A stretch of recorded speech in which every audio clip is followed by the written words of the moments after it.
everybody, welcome back to Jessica's Reading Room. My name is Kim and we are here for our monthly wrap-up video. It is the month of February 2022. Yay! Both winter months are behind us now. We get to look forward to spring and summer. I'm so excited. Oh my gosh. Okay, so we are going to do this quickly. We are going to do this succinctly. So let's see how short this video can be for the shortest month of the year. Shall we? Okay, so what Kim read in the month of February? I read 9 books. I'm actually really excited considering the fact that the new Horizon Zero Dawn PlayStation game came out and I spent a lot of time playing that, but yet I still read 9 books. That's kind of a big deal, so it's yay. Okay. First, I did read one audiobook. It is Ready Player One by Ernest Cline, narrated by Will Wheaton. Amazing book. Brilliant audiobook. Will Wheaton did a superb job. Don't watch the movie, but definitely go read the book because it's amazing. So there you go. Okay, then I read Star Trek The Lost Years by J.M. Dillard. This one has been on my list for a really long time. This is what happens between the end of the Enterprise's 5-year mission and then the events of Star Trek The Motion Picture. So it was actually good to fill in some of that time so you actually figured out what was going on. And so it was good. I enjoyed it. I mean, and I really like this cover too. I mean, it's pretty classic Star Trek cover. So, all right.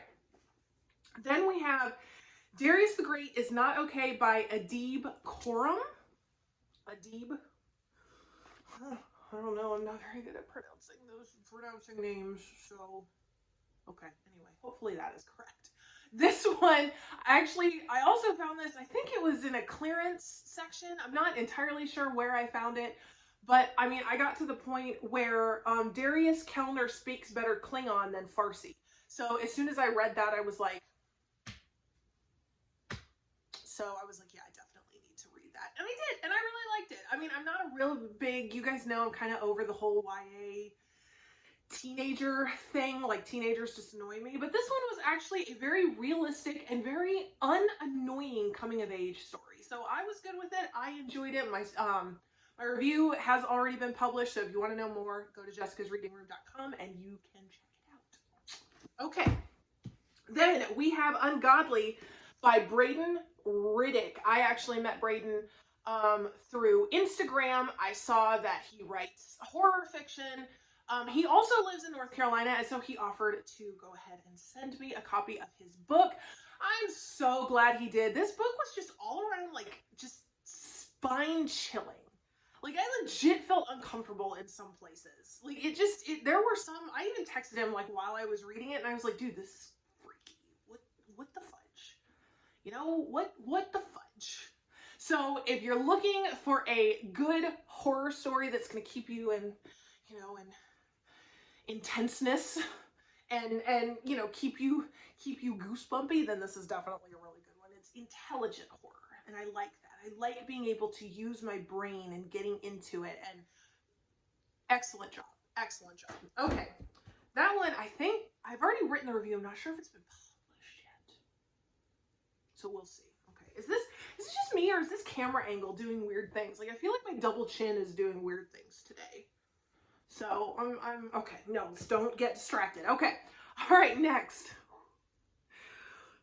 I'm sorry. It's a really pretty day outside, and so I'm really excited to go out there, and I guess that just means that I'm just today. You know what I mean? Okay. All right, next we have The Little Girl by Thatcher C. Nally. Do this without getting the glare. There we go. Nally actually was the one who wrote, it's called The Lunatic Letters. The Lunatic, I swear, anyway, she wrote this other book that takes place in an insane asylum where all of the patients are writing these letters, and it's this whole big narrative thing. For some reason, I can't actually remember the name of it. I don't know why. But I believe it was Yami who got me this book for Christmas this year. And it was actually a relatively easy book to read, but the story had me going. It had me questioning. I didn't really want to put it down at all. I mean, I realized that I just used intelligent to talk about Ungodly, but this one, I mean, we're talking about a very intelligent book where the whole time I'm sitting there drawing on all my experiences that I've learned from like Criminal Minds to try and figure out what's going on. And it was, I mean, it was really good. I really liked it. It was, there you go. Great job. Great job. We have a bunch of really good books this month, so. Okay, then, speaking of really good books, then we also have a lot of, like, brain candy books. And yes, I read Insatiable by Morgan Hawk.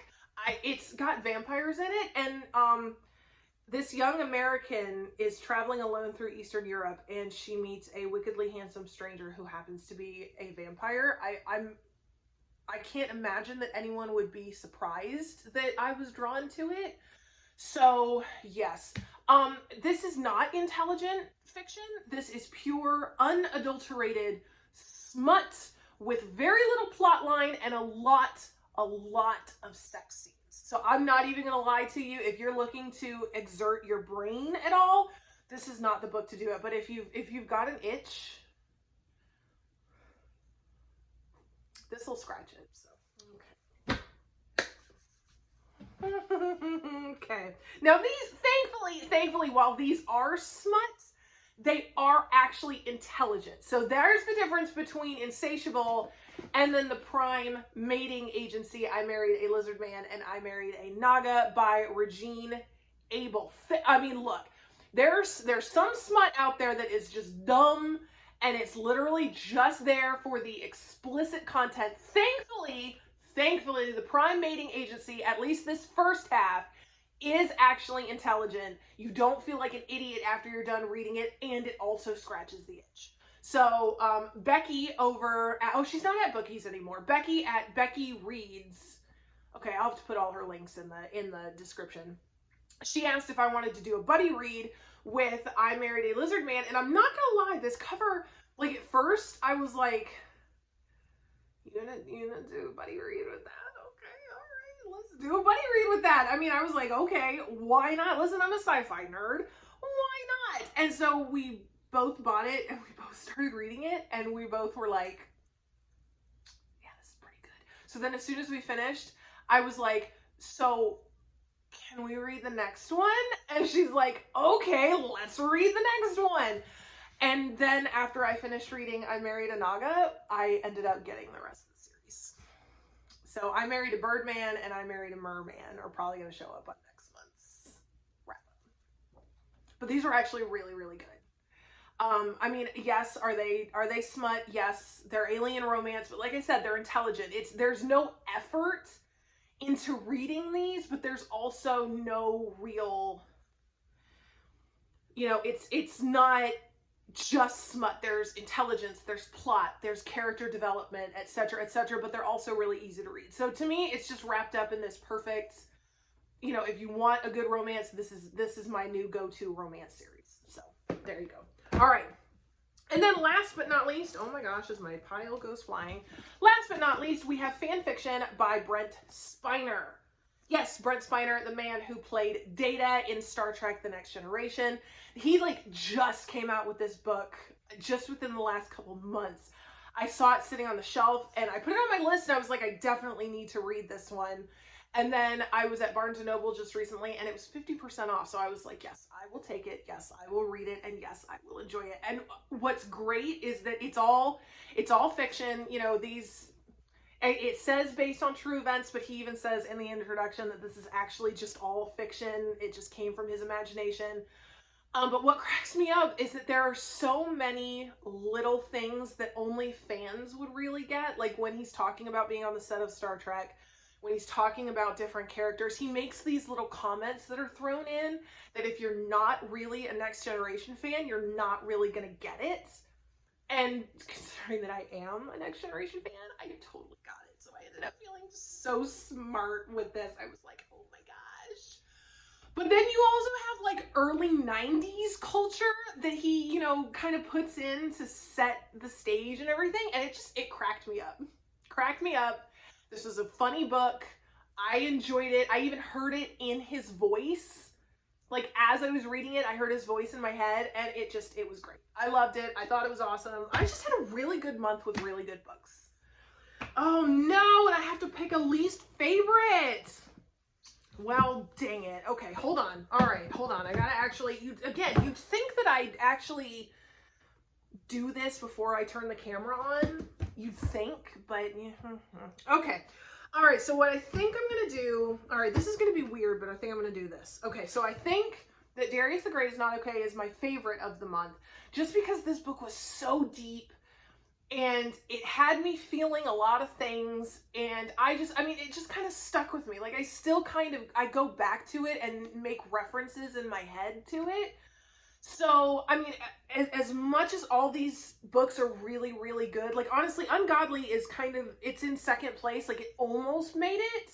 Almost, but it just, I don't know. It's just not fair.